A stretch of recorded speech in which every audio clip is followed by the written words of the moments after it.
This is ODM channel.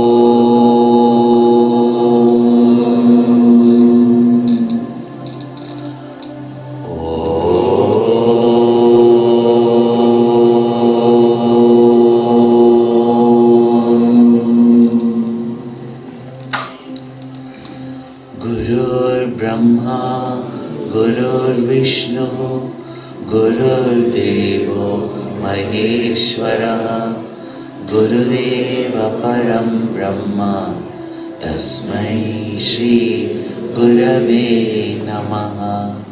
चिन्मयं व्यापि यत् सर्वं त्रैलोक्यं सचराचरं तत्पदं दर्शितं येन तस्मै श्री गुरवे नमः। शांति शांति शांति।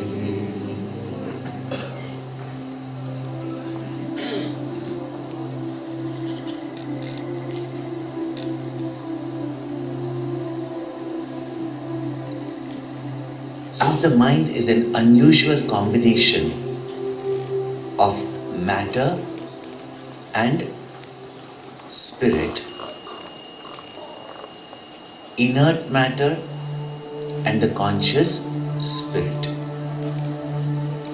and such a combination between light and darkness is not possible except through ignorance. This indeed very unique combination that takes place constitutes the mind. Therefore, we have seen also the mind goes through change, modifications, and in the evening we are seeing affected by the three gunas. That is due to the matter of the mind. But because of the presence of consciousness, the mind also seems to be a conscious entity. Even though made up of dead matter, it seems to have all the nature of consciousness of the spirit. If this we have understood, the next verse becomes easy. Also, when we use words such as consciousness, awareness, chit, chaitanya, all these are indicators of the truth, indicator of the spirit, indicator of the Atma. And this consciousness, when it expresses through the mind, our seeing, hearing, smelling, tasting, our feeling, our knowing, all this takes place in the mind. Now, what we understand as consciousness is actually the functioning of the mind in the presence of consciousness, or enlivened by consciousness, as you have seen in the Bhagavad Gita. That I am the Bija Pradha. That thus the mind itself appears to be a conscious entity. Therefore, whenever we even study the Upanishads or the Bhagavad Gita in Vedanta, when we hear the word consciousness, we hear the word Chit, Chaitanya, we only understand the functioning of the senses and the mind as being conscious. Therefore, we have created another term called as unconscious. As though in sleep you are unconscious. Under chloroform you are unconscious. When you faint you are unconscious. When all these things happen, our senses and the mind is not functioning. Not that existence, consciousness is not there. But what we understand as consciousness, really speaking, it is the expression of consciousness through our equipments, through the senses, mind and intellect. So basically, all of them because of the mind. Therefore, the next verse, this mind which has the capacity to know. Now we have seen the mind goes far and again comes back to rest.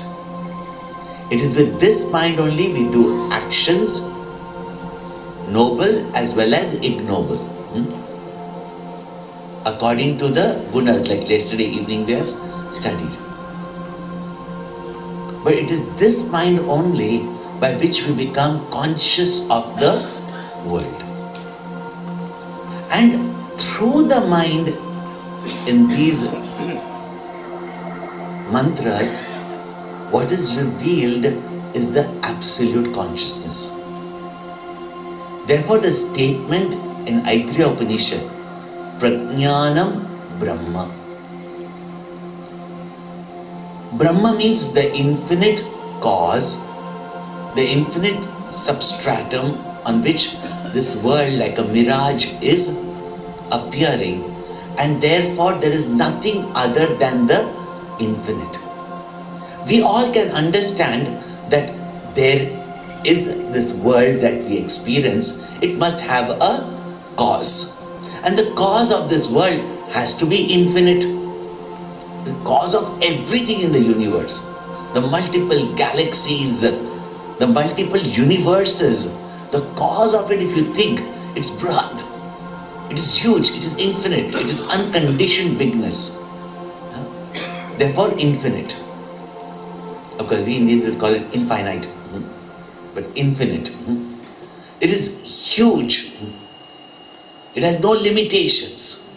It has no boundaries. That's what we conceive of as God, reality, truth. And we know that until and unless we gain that which is infinite, there can be no satisfaction. There can be no complete happiness. And that's why our search for God, the search for cause, wanting something big, vast, it is natural because that's what we are seeking, the infinite. But the rishis point out to us that that infinite cause of the universe is not inert. It is everywhere at all places. And therefore, it is here, outside me, inside me, everywhere. But then what is it? The rishis point out, Prajnanam Brahma. The world is there only as long as you are conscious of it. If it had an existence of its own, it would be visible at all times. Even in sleep, it would be visible. You withdraw your mind, there is no world. Therefore, from where is this world appearing? Where is this world disappearing? As such, right now we can see that when you wake up, means your mind wakes up, you experience the world. When your mind goes to sleep, the whole world dissolves into you. Therefore the rishis point out, and from the mind we can see it. The pure consciousness, there is no equipment to see it. From the mind is indicated the nature of the truth, the nature of the infinite cause of the universe. Can you imagine what science it is? In this suktam, the mind itself has been called as consciousness, because as long as this mind is functioning, we see the expression of it.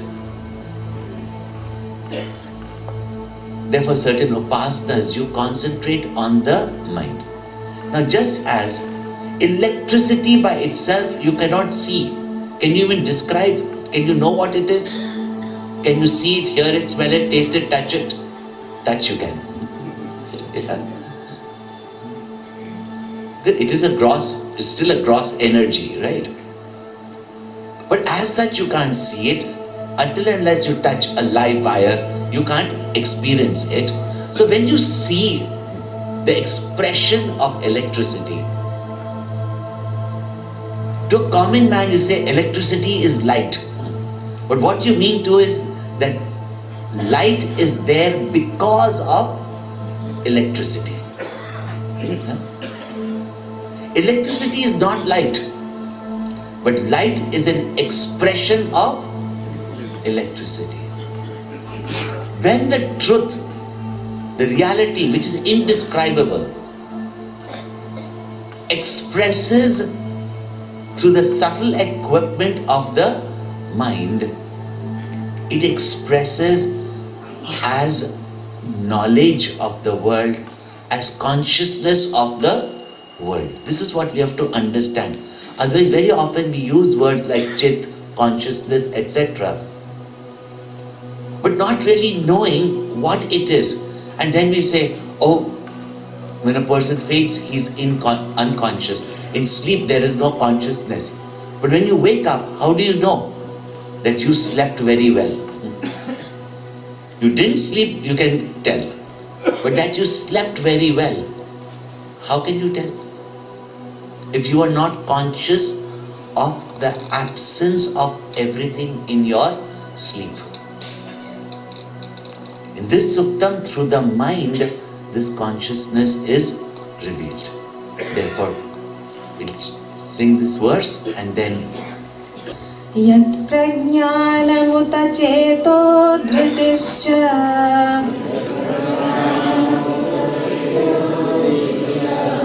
Yat jyotirantaramritam prajasu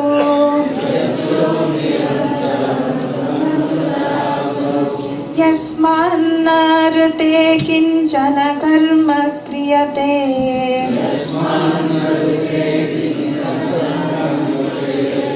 Tanme mana shiva sankalpamastu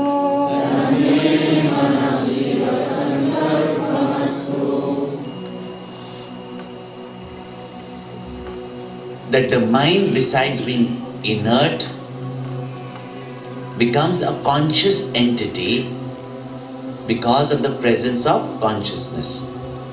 Now, the pure, unconditioned consciousness is also called as prajnanam.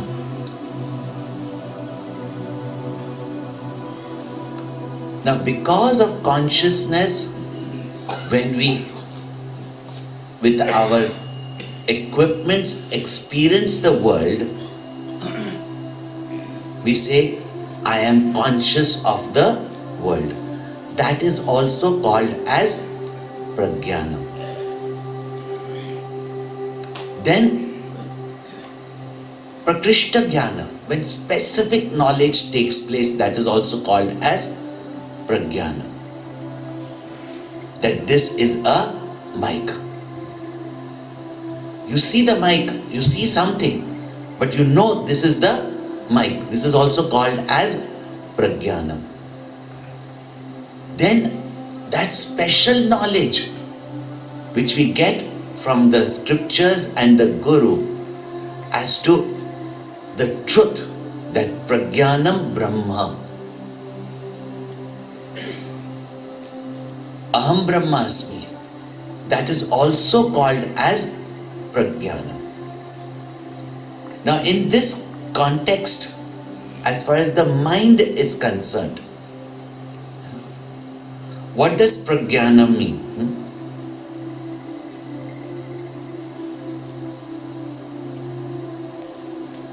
That faculty, that intelligence by which I come to know specifically all the objects, that by which I gain knowledge, that by which I come to gain the knowledge of the truth which removes our misconceptions. That intelligence is called as Prajnanam in the mind. Again, as I've explained, that consciousness in the sattvic pure mind expresses itself as intelligence, the knowing ability. Therefore, yat prajnanam utacheto dhritischa. And also cheta. Now it looks like almost the same word, because cheta or chit also means consciousness. But again I said, when a person faints, you say he's unconscious. So that awareness by which we are constantly recognizing things. Let us say that when you are walking down these steps, if your awareness is not there, you will trip. That attentiveness, that awareness, that is also called as cheta. And that alertness by which we apply our knowledge in the right field of activities.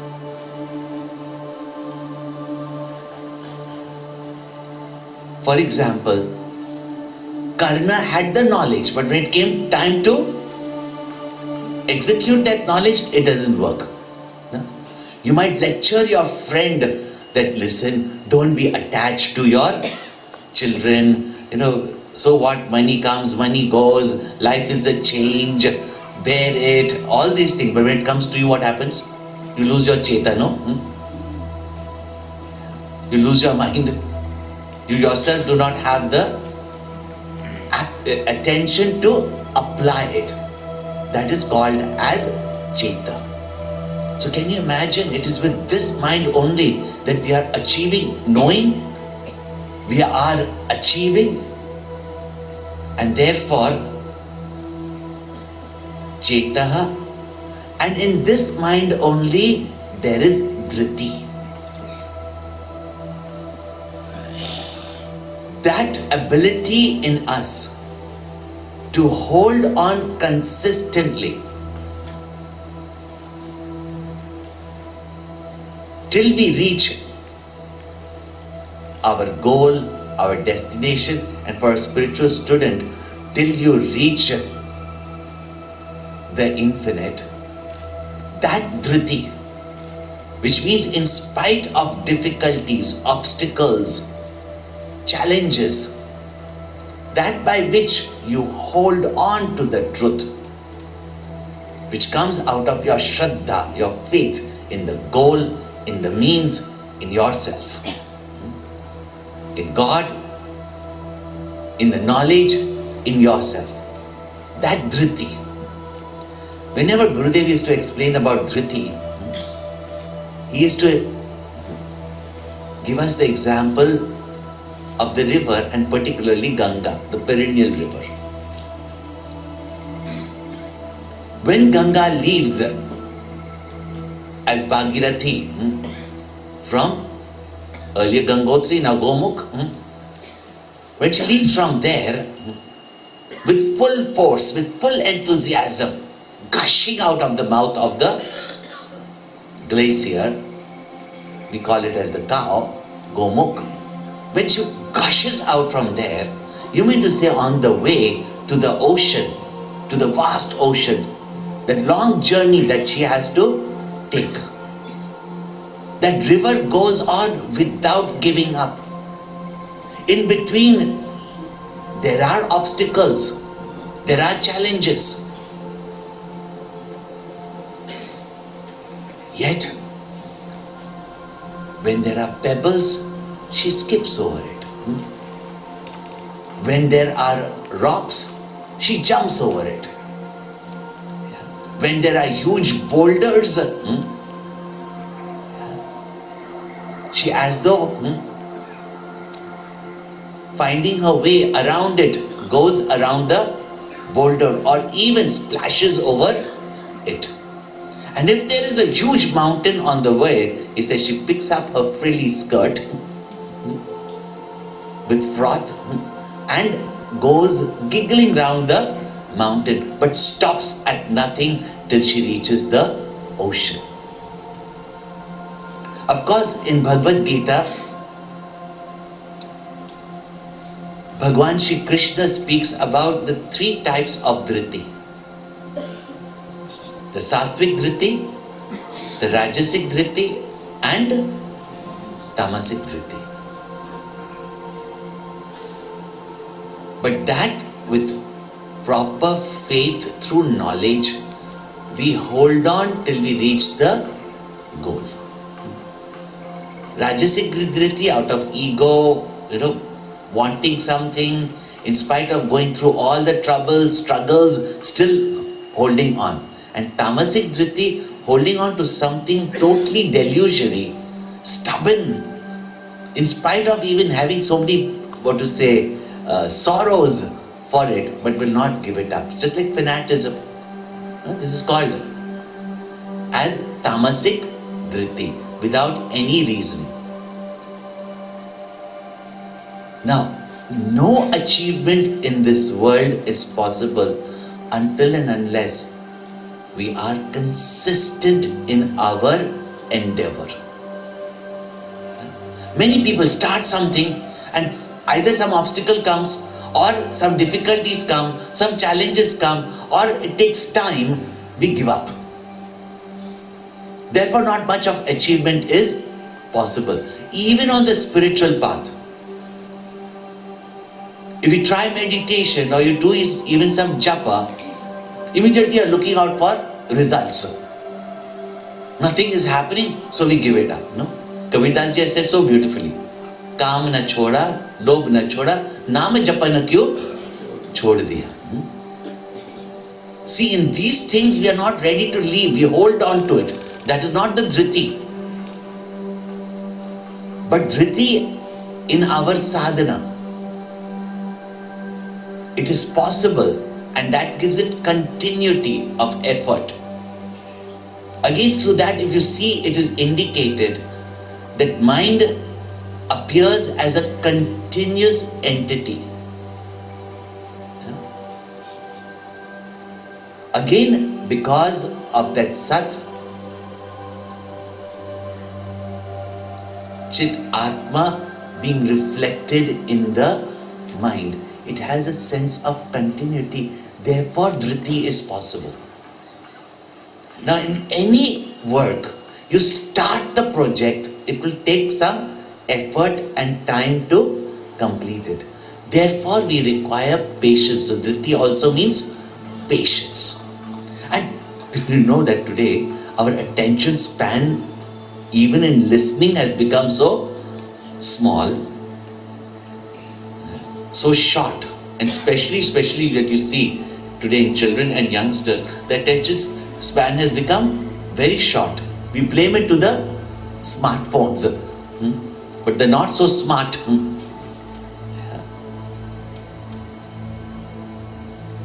Making smartphone gives us only small bits, which is easy for us to grasp. But there is no continuity. That's why today in relationships there are no continuity. We cannot listen to anyone for a long period of time. And even in any work, we want quick results. Today, any youngster is being taught that way. Finishes colleges, thinks that, oh, I'm going to go get a job where I'll make millions right away. And is not making, feels disappointed, dejected, gives up work because I have to work so much and I do not have that much income. To gain success also, we require dhriti, patience.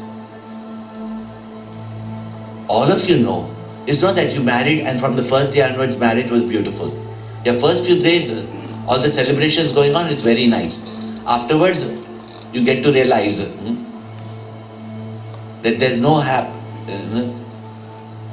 living happily ever after. You have to work for it. But your love, your faith,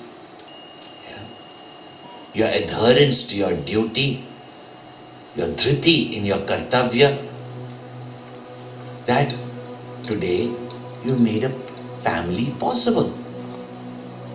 In anything, this dhriti is required. To hold on till you reach your goal. Therefore, beautifully from Kathopanishad,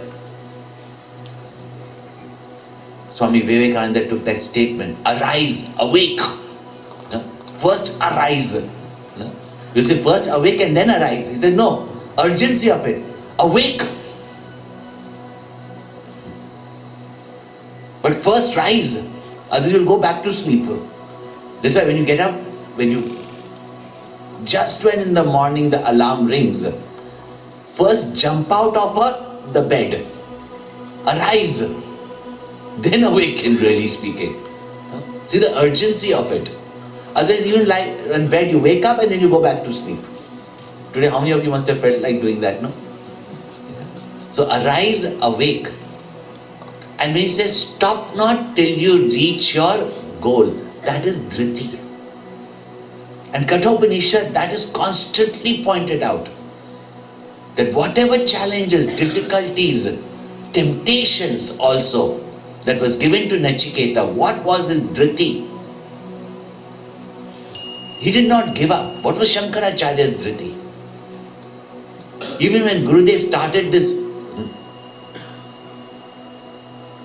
Gyan Yagyas, that time he had no idea of starting a mission or schools, colleges, etc.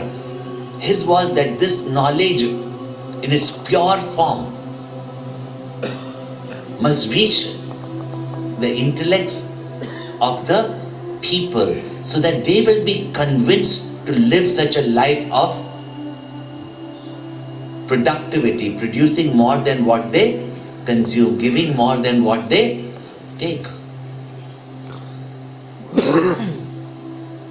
Even on the first Gyan Yagya, in the Brahmachari Swami conference, I read out that letter. Even those who had promised, few people who had promised to organize it, they didn't even have to spend money for it. They had only to go and announce to a few people to come, not even the whole lot that turned out, thousands of people that turned around, up. Few people.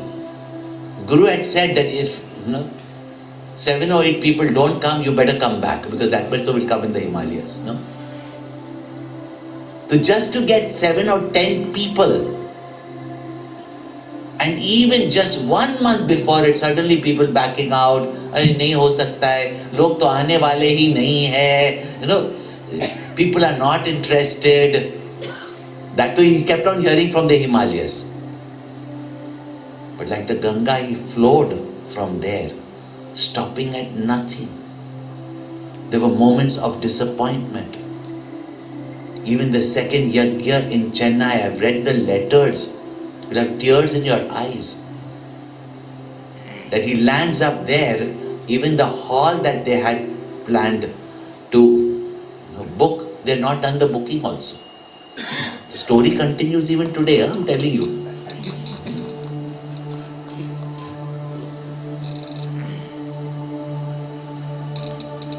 But when there is love. That's why from all this you can understand what all is there in the mind. When there is love, inspiration, when there is Shraddha, faith in your purpose, in your goal, then there is Dhriti. So you have to understand that what powers are there in the mind. Then only there is continuity. Now in the mind, thoughts are constantly changing, like water is constantly moving in the river. But the river itself appears to be permanent. And therefore, even the permanence of the mind is there because of the permanent consciousness, the permanent spirit. The Chaitanya Atma, which is permanent.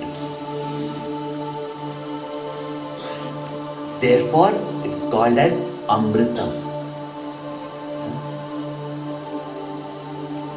Yajyoti Antaha Amritam, which is that inner light and which is Amritam, it is continuous. Now, these are all indicator adjectives of the Supreme Truth. But here when it is said in the reference of the mind, that even the mind, when this body dies, the mind does not die and therefore continues from body to body, the jiva. Therefore, Amritam, the mind does not die. Reason for that is that there is some continuity, some continuous factor which is there in the mind. The mind does not die, and it is that which shines within, Antarjyoti. And that Jyoti which is present in everyone. Antarjyoti Prajasu. That which shines as the inner light, the inner knower in all the people. And Yasman Narite Kinchana Karma Kriyate. That without which no activity is possible. Tanme Mana Shiva Sankalpamastu. In that mind, may there be this Shiva Sankalpa. In short, that mind, because of its Cheta, life is there in this body, because of which, and when do you know there is life? When we experience and when we respond, even in biology. What is the evidence that this is a living creature? This is not called as a living creature because it does not experience pain and therefore it does not respond to my tapping. But you just tap your knee, it will immediately respond, and that shows life, Cheta. And it is because of that we are experiencing the world and we are responding with our actions to the world. In this mind, may there be Shiva Sankalpa. Let there be in this mind that special knowledge of truth, Prajnanam Brahma. And that Prajnanam is I, and therefore Aham Brahmasmi, that must be there. And moment to moment, may I be aware of this. That whenever I interact in the world, I'm not a beggar asking for happiness, but I am that Satchidananda Atma. Let these thoughts be there in me.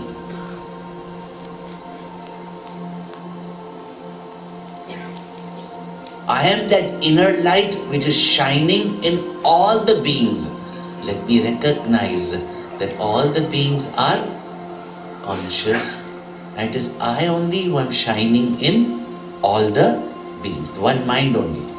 Now, here itself, the Rishi has in a way indicated that one common consciousness which is present in everyone, and also that one mind that is present in everyone.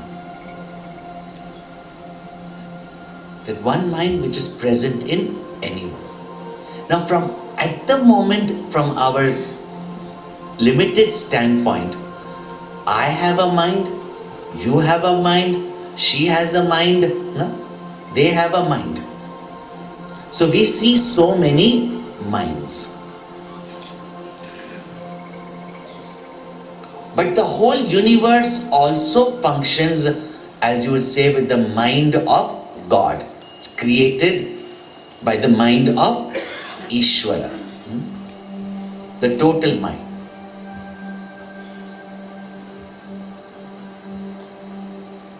And we say, Antarjyoti Prajanam,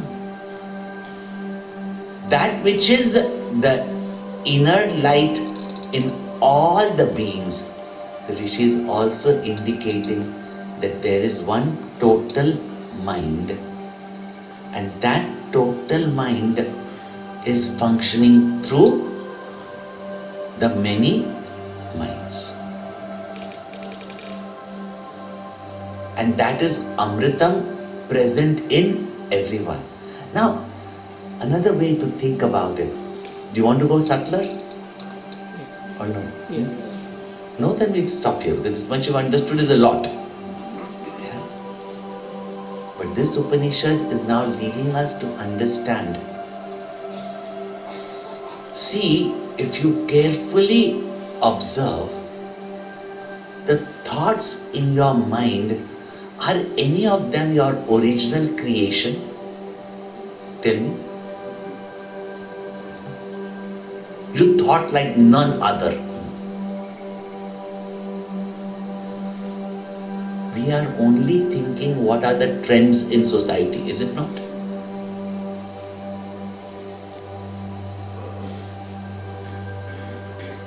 When caste system was very strong, everybody was, caste,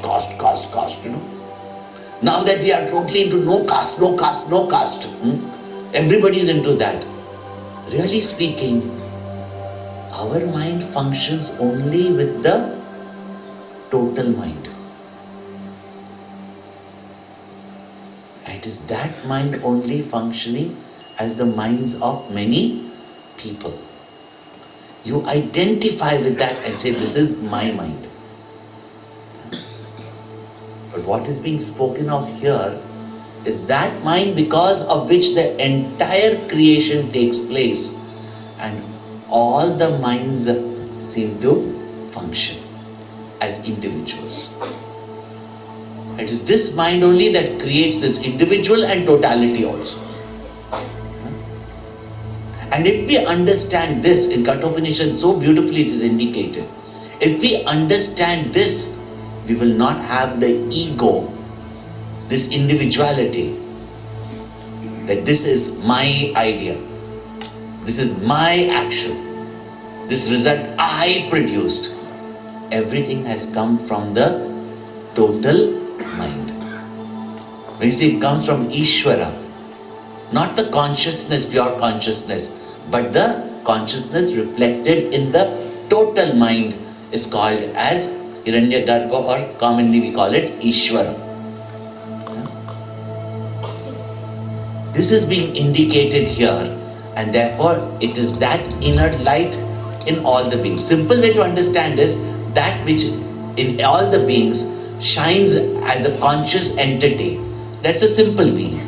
But that same mind, which is Amrita, which is there in all the beings, what is indicated is the total mind. And therefore the next verse where the Rishi says, येनेदं भूतं भुवनं भविष्यत्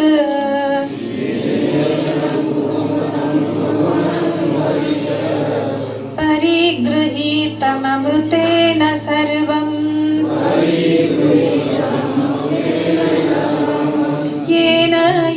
यज्ञस्तायते सप्तहोता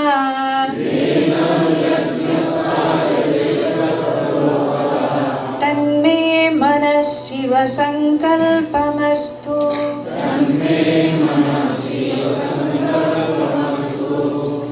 Yena amritena. By this mind which is immortal. Is it a repetition? But there's a specific thing to say here. It is immortal. By which parigrihita thoroughly is known what? Bhutam Bhuvanam Bhavishyat.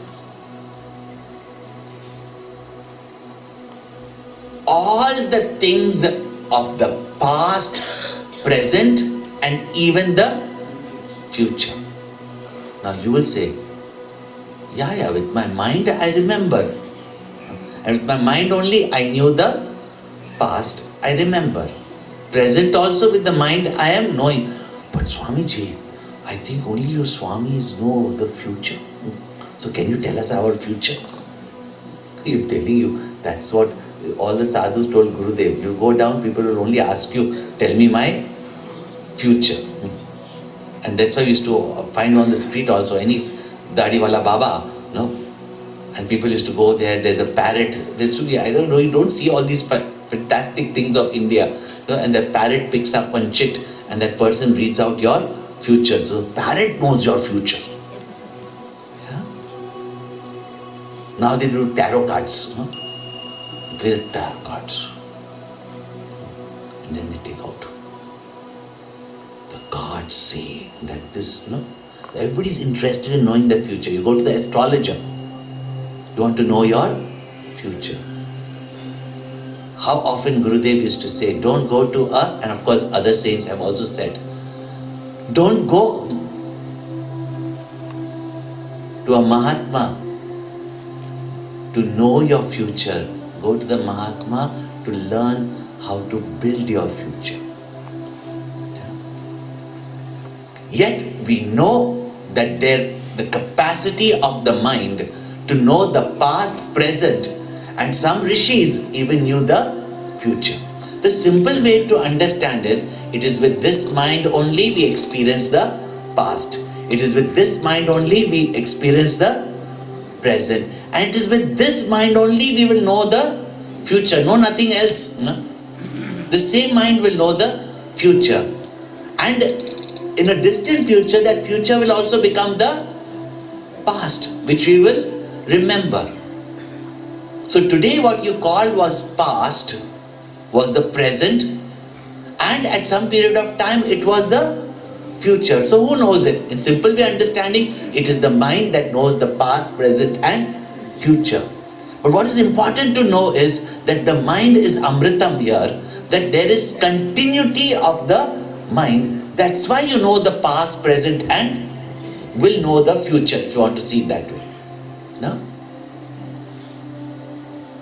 And therefore it is Amritam, it is the same mind that continues over life after life. It changes internally, but as a single entity, it goes from lifetime to lifetime to lifetime. Therefore people complain, oh, why should we suffer for the things that we have done in the past? Or in the past life. Past life, it was your mind only did it, and that mind only you have carried along with you, is it not? It's like this, Why should this room start stinking if I did not clean myself in the toilet? It is you only coming here, You get the point? So don't complain. And if the good things you are getting, that you don't complain. Only bad things, why destiny from the past life? Mind is continuous, though in it there is all these modifications and changes. But as an entity, it goes from lifetime to lifetime. It is the one who experienced the past. That's why you can remember it in the present. And it is this mind only which will know the future. In that way, it is simple for us to understand. But past, present, future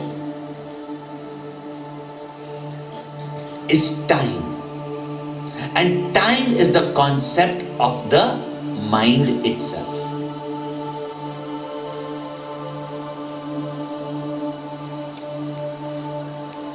Is it not? If you are enjoying these sessions, suddenly when I say, okay, Purnamada, already over. So looking, I didn't feel it was just a few minutes, it looks like. Now, if suppose you're not understanding and you're finding it difficult, I hope the Swami is keeping track of the time. Yeah. The mind is agitated. It's like it's not passing, only the time is not passing. So some people know it. The worst thing for a speaker is somebody is going, Already in one place, luckily it was not I talking. I was sitting there and somebody is going, quartz watch, electronic watch. But like earlier we used to have these automatic watches, so you shook your watch to see winding watches. Luckily that nowadays we don't. We just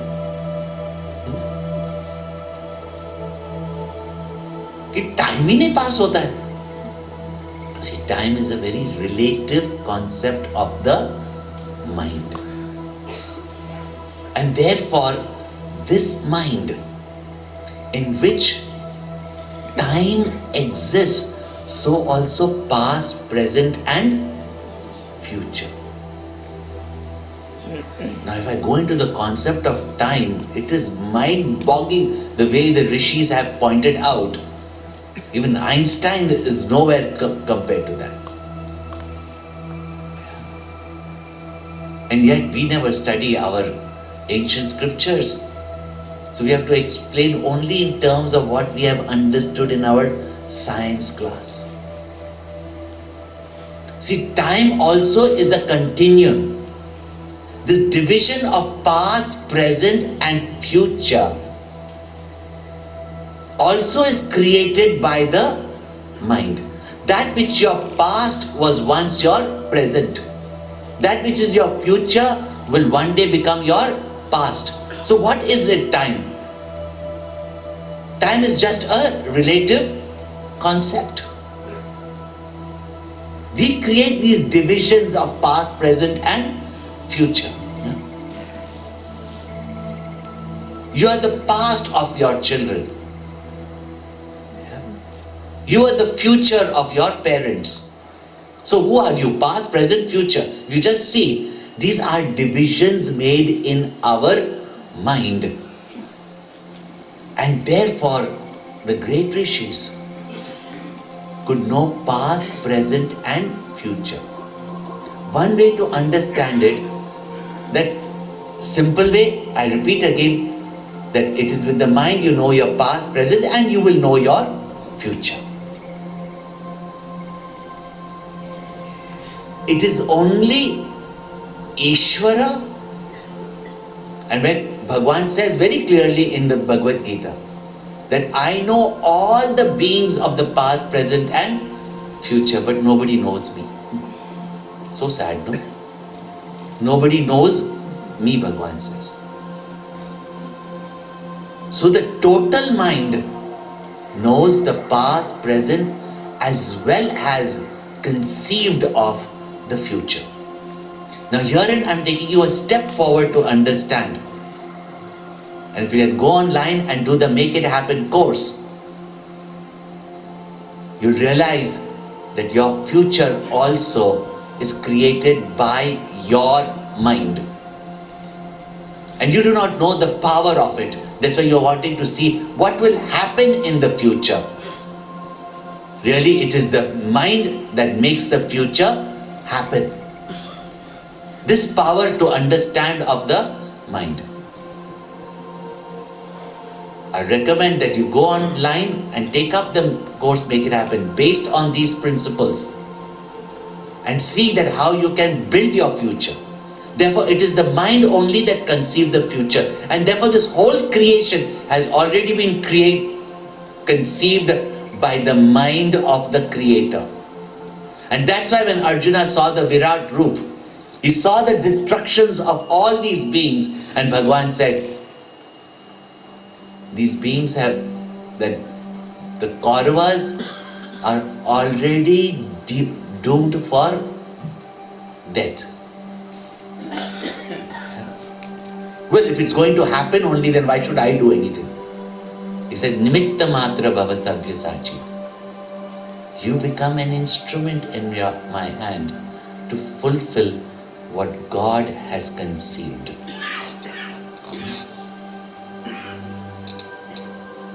And if you contact the total mind, now even relatively if you see, when you work as an individual in the family, in the institution or in the country, your mind has only got a little limited power. But you identify with the family, with the team, with the whole institution, with the country. See the power of a Mahatma Gandhi? Tell me. See how he can make things happen? See how he gets everyone thinking alike? This is the power that lies in the mind. Tadve mana shiva sankalpam astu. In that mind, let there be this auspicious thought that I create or I look forward for a glorious, great future. Not be afraid of the future. Not be worried about the future. And we are afraid and worried about the future. Why? Because we only think about the failure that can happen. Yeah? Let my mind think about the auspicious things of the past. In the present also, let there be auspicious thoughts. And in the future also, let me think about the wonderful things that are going to happen, the wonderful things that the Lord has lined up for me. Then only there is samatvam, equanimity of mind. And in that calm, peaceful,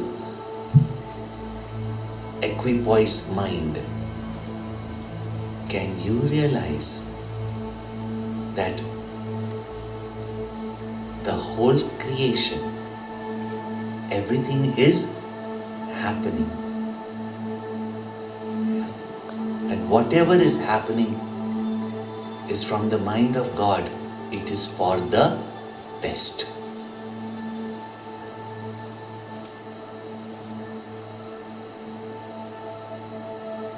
And that continuity is not affected by the past, present and future. Therefore, Amrita. And you can just go on contemplating on these verses. And it is by this mind only, yena yagyastayate sapta hotaha. And it is by this mind only, not only it was said all actions are done, good, bad, evil, but it is with this mind only the great grand sacrifice with the 7 priests is constantly taking place. Even in the rituals that we do, you set a right time so that you will get the right result. Therefore, the science of astrology came about, that you sow the seed of action at the right time, then you will get the desired result in the right time. That's how all these yagyas were designed. Now I don't want to go into the complete science of it because all that wonderful things are communicated here. But in other texts and all, it will be covered. Bhagavad Gita itself, it is covered. But here, this great grand sacrifice which is constantly happening by which we experience the past, present and future. 7 are the priests, the 2 eyes, the 2 nostrils, the 2 ears and 1 mouth, through which these priests bring the experience of the world as offerings to that fire that is lit up inside. So who is the experiencer? Where Bhagavan Krishna says in the Bhagavad Gita, that of all the yajnas, I alone am the bhokta. Yeah. Means that conscious entity is the one who experiences, and it is the mind in whose fire all the sense organs brings the objects of the world as offerings for the experience, and it is because of that that all experience is taking place. And so that in this sacred fire, this divine fire, let the priests bring only that which is auspicious. Therefore we say, Badram karnevi shruniyama deva, Badram pashyemakshavi yajatra. Let from my ears only auspicious things come in. Let from my eyes only auspicious things come in. Let with my mouth only eat that which is auspicious. And at the same time, the fire kindles itself when these experiences come. But when the pure things come into it, not only the fire flares up, the mind flares up with its magnitude, with its abilities. But at the same time, such a mind, like an uncontrolled fire, does not destroy, but in fact purifies the atmosphere around it. Let such auspicious thoughts come to my mind. Let there be auspicious memory, good things, beneficial things I remember from the past. In the present also, let me experience that which is auspicious. Let me do that which is auspicious, so that my future will be auspicious. Tanme mana Shiva Sankalpamastu. See how beautiful it is? Now don't do this tomorrow. Do it now, even before we leave from here. So let there be auspicious thoughts. Om Purnamada Purnamidam Purnat Purnamudachyate Purnasya Purnamadaya Purnameva Vashishyate. Om Shanti Shanti Shanti. Hari Om Shri Gurubhyo Namaha. Hari Om.